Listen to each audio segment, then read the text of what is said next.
Welcome students to my YouTube channel Hindi Gyan. आज हम लोग क्लास 12th की आरोह भाग 2 का चैप्टर नंबर 3 पढ़ेंगे, जिसका नाम है कविता के बहाने। तो सबसे पहले हम कविता के बहाने का प्रतिपाद्य यानी उद्देश्य पढ़ेंगे कि इस कविता का उद्देश्य क्या है, और इसको लिखा है कुंवर नारायण जी ने। कविता के बहाने कविता कवि के कविता संग्रह इन दिनों से ली गई। तो ये जो कविता है ये कहाँ से ली गई है? कवि की एक रचना है इन दिनों, उससे ये कुछ भाग लिया गया है, जिसका नाम कविता के बहाने रखा गया है। आज के समय में कविता के अस्तित्व के बारे में संशय हो रहा है, यानी कि कविता का अस्तित्व क्या है, क्या बचा है। अब ज़्यादातर लोग तो कविता करते नहीं हैं, कुछ ही लोग कविता करते हैं, और जो कविता करते हैं वो वैसी होती नहीं है जो किताबों वगैरह में छापी जा सके, बच्चों के ज्ञान के लिए हो। तो इसमें संशय हो रहा है, यानी संदेह हो रहा है। यह आशंका जताई जा रही है कि यांत्रिकता के दबाव से कविता का अस्तित्व नहीं रहेगा। ऐसे में यह कविता की अपार संभावनाओं को टटोलने का एक अवसर देती है।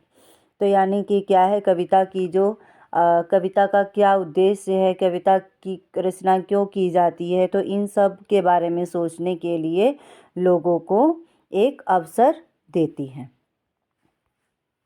ये है कविता का सारांश, यानी अगर आप कविता की समरी जान जाएंगे, चैप्टर की समरी जान जाएंगे, तो फिर आपको किसी भी क्वेश्चन को करने में कोई दिक्कत नहीं होगी।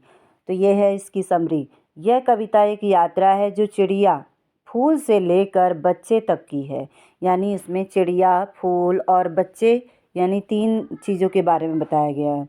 एक ओर प्रकृति है, दूसरी ओर भविष्य की ओर कदम बढ़ाता हुआ बच्चा है। कवि कहता है कि चिड़िया की उड़ान की सीमा है, फूल के खिलने के साथ साथ उसकी परिणति निश्चित है। यानी कि क्या है, अगर फूल खिला है तो उसका एक समय आएगा जब उसका जीवन समाप्त हो जाएगा। लेकिन बच्चे के सपने असीम हैं, यानी असीमित है। बच्चों के खेल में किसी प्रकार की कोई सीमा का स्थान नहीं होता, यानी बच्चे किसी भी सीमा, किसी भी दायरे में बंध कर नहीं खेलते हैं। ऐसा नहीं है कि ये इस जाति का है तो हम इसके साथ नहीं खेलेंगे, हमारे मम्मी पापा हमारे पड़ोसी से बात नहीं करते हैं तो हम उनके बच्चों के साथ नहीं खेलेंगे। ऐसा किसी प्रकार का उनमें कोई भेदभाव नहीं होता है। कविता भी शब्दों का खेल है, और शब्दों के इस खेल में जड़ निश्चित है। लेकिन एक मिनट, इस खेल में जड़, चेतन, अतीत, वर्तमान और भविष्य सभी उपकरण मात्र हैं। इसीलिए जहाँ कहीं रचनात्मक ऊर्जा होगी, वहीं सीमाओं के बंधन खुद ब खुद टूट जाएंगे। यानी रचनात्मक ऊर्जा, यानी कुछ भी चेंज करने के लिए, किसी चीज़ का निर्माण करने के लिए जहाँ पे ये सब होगा, वहाँ पे किसी भी प्रकार का कोई बंधन नहीं होगा। वह सीमा चाहे घर की हो, भाषा की हो, या समय की ही क्यों ना हो। तो यहाँ पे कवि कहना चाहता है कि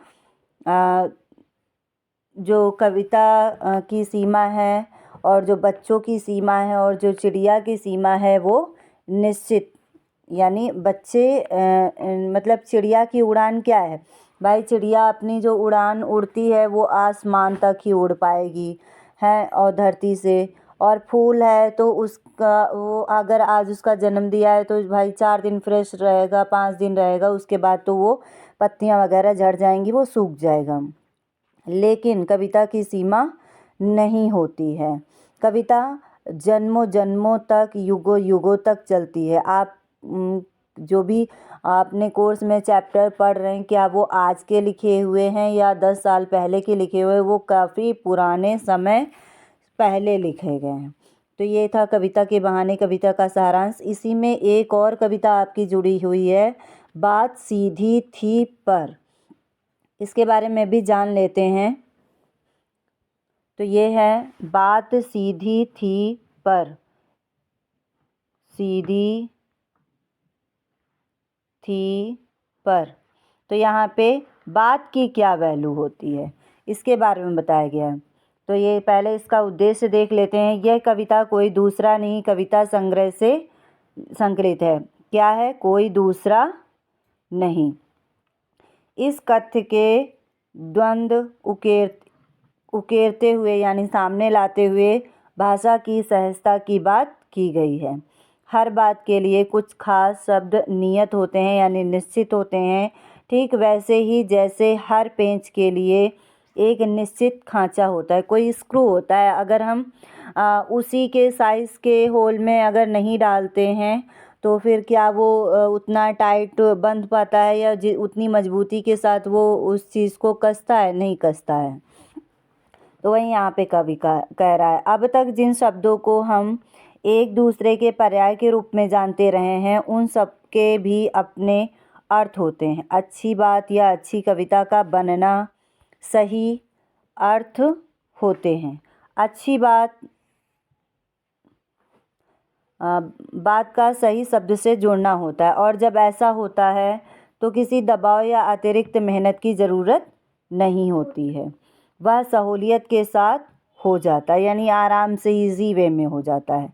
सही बात को सही शब्दों के माध्यम से कहने से ही रचना प्रभावशाली बनती है। जैसे आपको शिक्षा भी दी जाती है, टीचर्स वगैरह भी हम बताते हैं कि आप फालतू की चीज़ें क्वेश्चन के आंसर में लिखने के बजाय अगर आप अच्छे शब्दों का इस्तेमाल करते हैं अब और अच्छे शब्दों के माध्यम से अपनी बात को कहते हैं तो वो ज़्यादा प्रभावशाली अट्रैक्टिव लगती हैं।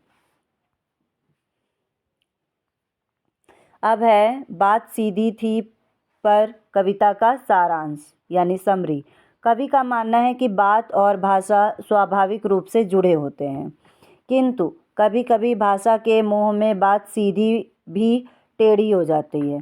मनुष्य अपनी भाषा को टेढ़ी तब बना देता है जब वह आडंबरपूर्ण तथा चमत्कारपूर्ण शब्दों के माध्यम से अपनी बात को प्रस्तुत करने का प्रयास करता है। अंततः शब्दों के चक्कर में पड़कर वे कथ्य अपना अर्थ खो बैठते हैं। अतः अपनी बात सहज